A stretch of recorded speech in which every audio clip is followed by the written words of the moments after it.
पिछली बार हमने देखा कि भृगु ऋषि और समय या ये दोनों भृगु ऋषि के पुत्र के पास उस नदी किनारे पहुँचे जहाँ पे कि पुत्र इस जन्म में वासुदेव बन के अपने तप कर रहा था। अब हम आगे देखते हैं। तो वहाँ जब ये लोग पहुँचे तो उन्होंने देखा कि वासुदेव ऐसी सिचुएशन में है जहाँ पे कि उसके अंदर ना कुछ पाने की इच्छा है और ना ही कुछ अवॉइड करने की इच्छा है। यानी वो इस वक्त इच्छा रहित है, कोई डिज़ायर नहीं है और पूरी तौर से वो कंटेंटेड है, संतुष्ट है। आवाज़ सुन के वासुदेव जी उठे और उन्होंने अपनी जो भी पूरा सफ़र था वो आसमान में उड़ती हुई अप्सरा देखने से लेकर के अभी तक जितना भी सफ़र था उस सफ़र को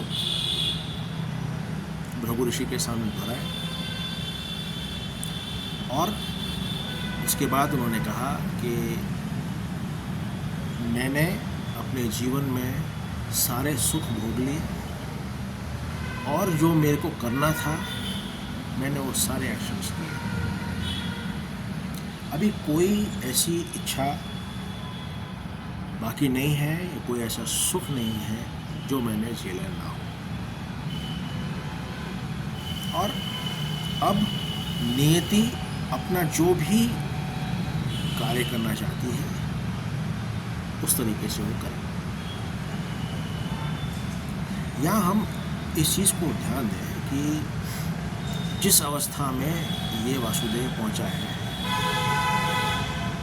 वो अवस्था वो है जहाँ पे कि हर वो व्यक्ति जो आध्यात्मिक रास्ते पे है यानी अंदर के रास्ते पे है, आंतरिक दुनिया के रास्ते पे है, वो हर व्यक्ति इस स्टेट को पा लेना चाहता है जहाँ पे कि उसके मन में कोई इच्छा कुछ पाने की या किसी चीज़ को छोड़ने की या किसी चीज़ से बचने की कोई इच्छा ना हो, यानी वो डिज़ायरलेस हो।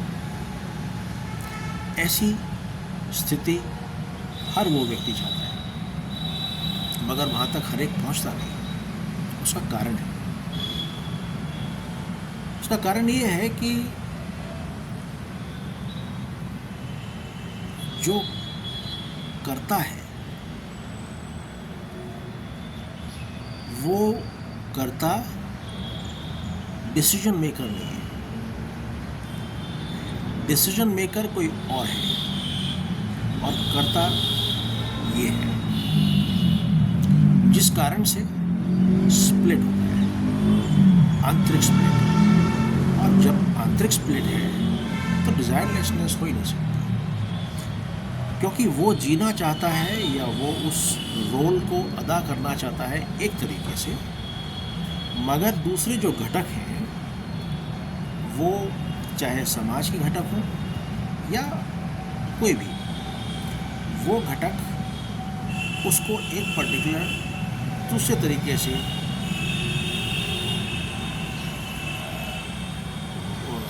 उसको प्रेरित करते हैं कार्य करने के लिए, जिस कारण से उसके अंदर एक आंतरिक स्प्लिट होता है और उस स्प्लिट के कारण वो व्यक्ति कभी भी संतुष्टि नहीं पा सकता। यदि संतुष्टि पानी है तो वही कार्य किया जाए जिसके बारे में हमको उपयुक्त रखता है और वो सारे कार्य जो हम करें वो पूर्ण तौर से जिसको कहते हैं माइंडफुली करें, पूर्ण तौर से करें,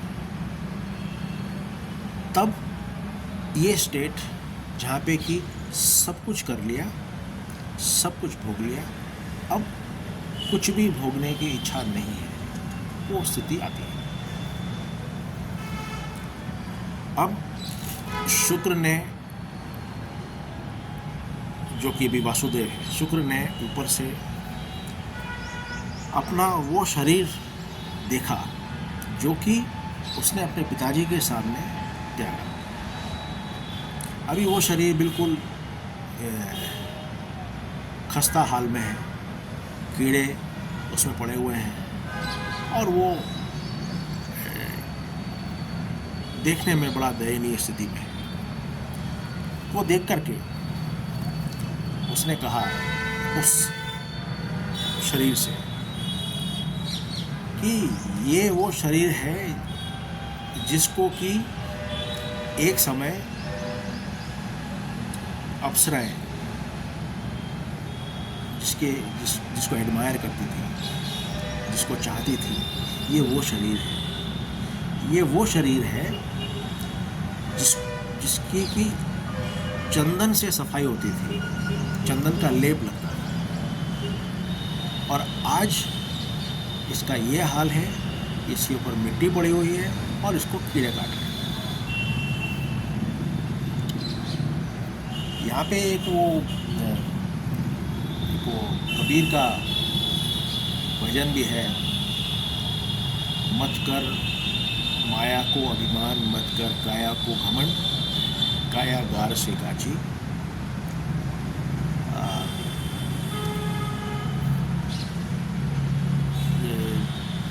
काया गार से काची, और जैसे ओसरा मोती,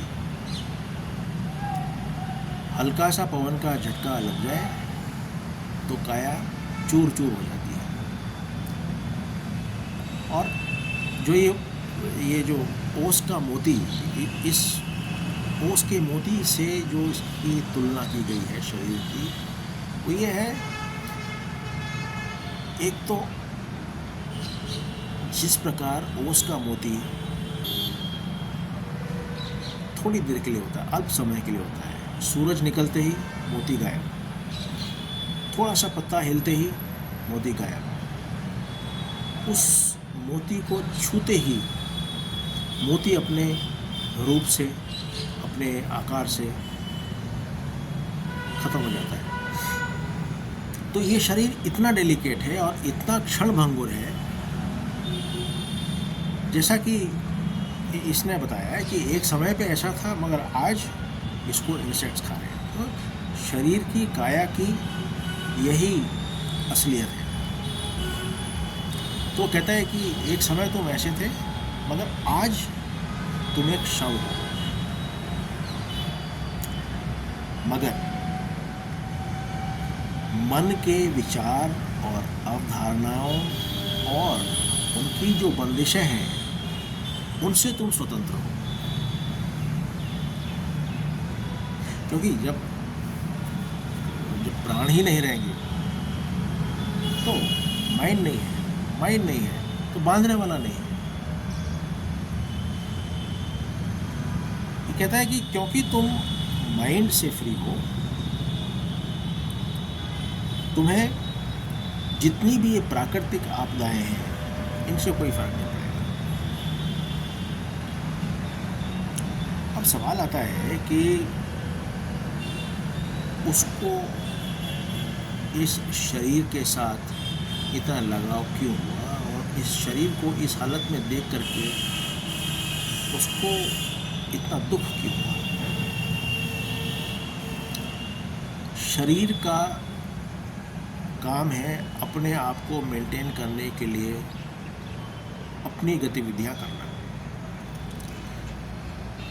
जबकि जीव का काम है, जीव यानी माइंड बॉडी कंबाइन, इसका काम है इस संसार में जितनी भी रिक्वायरमेंट्स हैं और जितने भी दायरे हैं, उनके अनुसार अपनी गतिविधियां करना। ये दोनों अलग अलग हैं। मगर जिस वक्त मन जिस वक्त मन एक ऐसे मोड में आता है कि वहाँ पे वो हर चीज़ को क्लेम करना चाहता है, अपना बनाना चाहता है, हर गतिविधि को अपने पर आरोपित करना चाहता है, हर ऑब्जेक्ट को, हर आकार को अपने से जोड़ना चाहता है, वहाँ उसका अहंकार का जन्म होता है। और यहाँ पे ये बताते हैं कि जैसे ही अहंकार हुआ, वो जीव बॉडी माइंड कंबाइन अटैच हो गया, मोह। और जैसे ही मोह हुआ तो उसकी उस शरीर को देख के वही स्थिति होगी जैसी इस वासुदेव की हुई थी। इसीलिए जो वाइज होते हैं, जो ज्ञानी लोग होते हैं, उनके जो भी सेंस ऑर्गन्स हैं, वो जो भी उनको एक्सपीरियंसेस इस दुनिया में मिलते हैं, उनको एक्सपीरियंस करने के लिए वो फ्री है।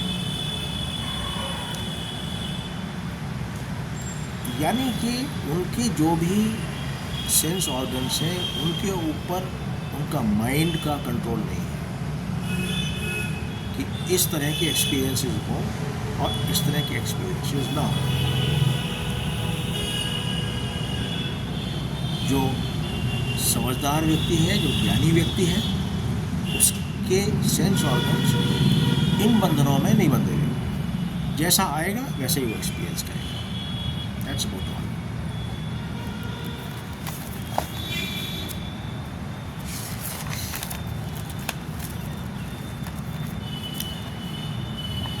अभी कुछ ऐसे ही छोटे छोटे पॉइंट्स हैं। यहाँ पे कहानी ख़त्म है, मगर छोटे छोटे कुछ पॉइंट्स हैं जो कि बड़े अच्छे हैं। मन ये दुनिया है, दुनिया ये मन है। Mind is world, world is mind. और जब इन दोनों में से कोई भी एक को हम असत्य की तरह जान लेंगे तो दूसरा अपने आप असत्य बन जाएगा। यानी कि एक वीडियो में जैसे मैंने बताया था एग्जाम्पल कि मान लीजिए मैं किसी को भारत रत्न दूँ,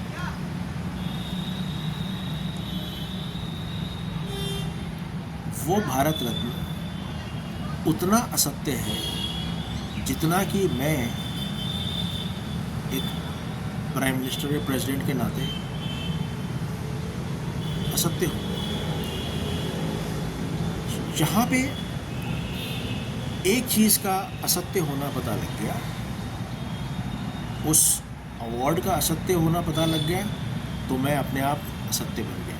या मेरे असत्य होने का पता लगा, अपने आप वो अवार्ड और वो जो कृत है और अवार्ड लेने वाला, ये सब कुछ असत्य अपने आप साबित हो जाए। बस एक चीज़ को असत्य साबित होना है।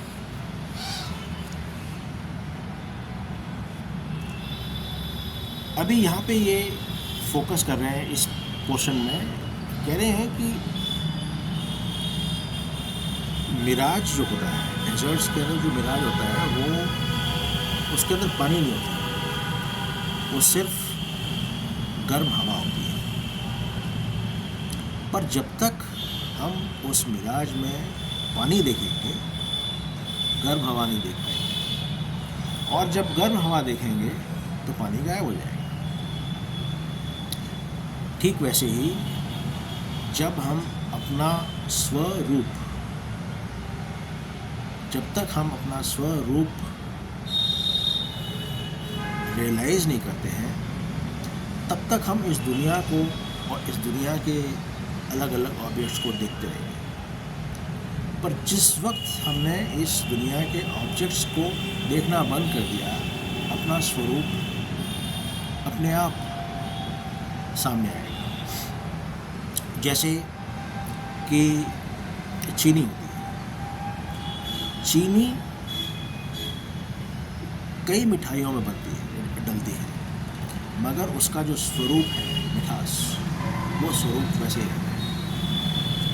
तो हम या तो मिठाई देखें या मीठापन देखें, जो देखेंगे दूसरी चीज़ नहीं दिखेगी। वैसे ही अगर हमारे सेंसेस बाहर जाएंगे और वर्ल्डली ऑब्जेक्ट्स को देखेंगे तो हम अपने आप को नहीं देख पाएंगे। और यहीं पर इस पोर्शन की इस पूरी कहानी की एक जिस्ट है, और वो ये है कि आप अपने आप को तब तक नहीं देख सकते हैं जब तक कि आपके सेंस ऑर्गन्स बाहर फोकस्ड हैं। जैसे ही वो डिस्ट्रैक्शंस ख़त्म हुए, फोकस वहाँ से हटा, हम पाएंगे कि हम वो कॉन्शियसनेस है, वो असीम चेतना है और वो परमात्मा है, सब कुछ वही है। ये हम समझ पाएंगे। आज के लिए हम इसको इतना ही रखते हैं, बाकी अगले एपिसोड। शुक्रिया।